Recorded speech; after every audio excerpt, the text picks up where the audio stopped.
ఒకప్పుడు మనం కూడా దేవుని దృష్టికి పగిలిపోయిన పాత్రలమా కాదా, పనికి రాని పాత్రలమా కాదా? ఎందుకు పనికి రాని మనలను దేవుడు ఏం చేశారు తెలుసా?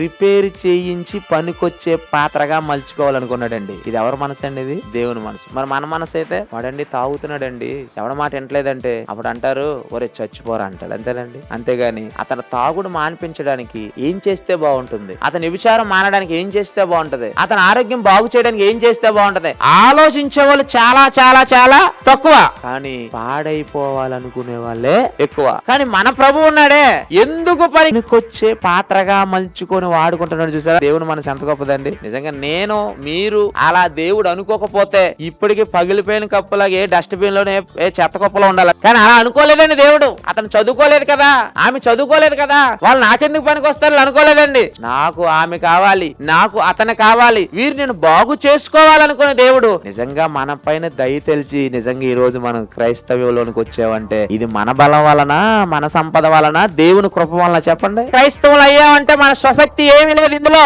నీ అందాన్ని చూసి నిన్ను దేవుడు ఎన్నుకోలేదు, నీకున్న డబ్బును చూసి దేవుడు ఎన్నుకోలేదు, నీకున్న బలగాన్ని చూసి దేవుడు ఎన్నుకోలేదు. నీవు ఆయనకు కావాలి. ఎందుకంటే మనం అంతా సాక్షాత్ దేవుని పిల్లలం కనుక పోగొట్టుకోవాలనుకోలేదు.